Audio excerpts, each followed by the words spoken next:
আন্তর্জাতিক মানবাধিকার কর্মী সাংবাদিক নূর আলম সিদ্দিকী এর ভিডিও পাঠানো তথ্যচিত্রে আজকার শিরোনাম থাকছে। জনসেবায় নিবেদিত প্রাণ মোহাম্মদ ফুল মিয়া মাস্টার, শ্রীপুর ইউনিয়নের অহংকার।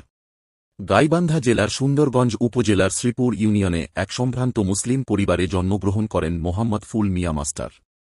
শৈশব থেকেই তিনি ছিলেন শিক্ষা ও মানবিক মূল্যবোধে অনুপ্রাণিত।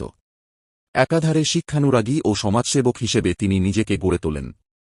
শিক্ষকতার মহান পেশায় নিয়োজিত থেকে যেমন তিনি শত শত শিক্ষার্থীর আলোকিত ভবিষ্যৎ গঠনে ভূমিকা রেখেছেন, তেমনি সমাজের কল্যাণেও রেখে চলেছেন অবিস্মরণীয় অবদান। ফুল মিয়া বাজার এক জনদর্দী দৃষ্টান্ত।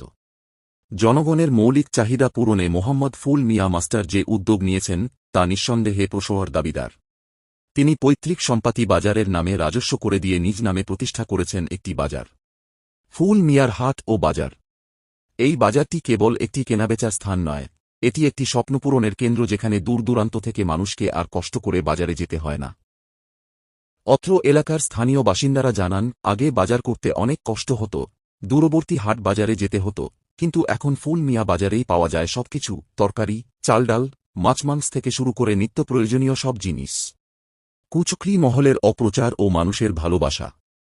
দুঃখজনকভাবে কিছু স্বার্থান্বেষী মহলও তার এই সমাজ কল্যাণমূলক কর্মকাণ্ডকে প্রশ্নবিদ্ধ করতে মিথ্যা ও ভিত্তিহীন অপবাদ ছড়াচ্ছে। তারা তার সুনাম ক্ষুণ্ণ করার অপচেষ্টায় লিপ্ত হয়েছে, কিন্তু সাধারণ জনগণ এসব অপ্রচার প্রত্যাখ্যান করেছে। বরং তারা বলছেন, ফুল মিয়া মাস্টারের মতো মানুষ সমাজে বিরল। তিনি আমাদের সম্মানের প্রতীক, আমাদের শ্রদ্ধার স্থল। চিরঋণী জনগণ। অত্র এলাকার সর্বস্তরের জনগণ মোহাম্মদ ফুল মিয়া মাস্টারের প্রতি কৃতজ্ঞতা প্রকাশ করেছেন। এক সাক্ষাৎকারে এক প্রবীণ বাসিন্দা বলেন, আমরা কখনো ভাবিনি আমাদের এলাকায় এমন একটি বাজার হবে। ফুল মিয়া মাস্টার যা করেছেন তা 100 বছরেও কেউ ভাবেনি। আমরা তার কাছে চিরঋণী।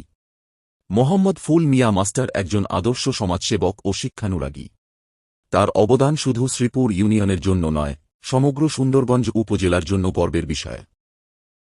এমন মহৎপ্রাণ মানুষের বিরুদ্ধে অপ্রচারের চেয়ে বরং তার জীবন ও কর্ম থেকে আমাদের সকলের শেখার আছে অনেক কিছু। একজন মানুষ কতটুকু নিঃস্বার্থ হলে ব্যক্তিগত সম্পদ ব্যয় করে জনকল্যাণে নিজেকে বিলিয়ে দিতে পারেন, ফুল মিয়া মাস্টার তারই জীবন্ত উদাহরণ।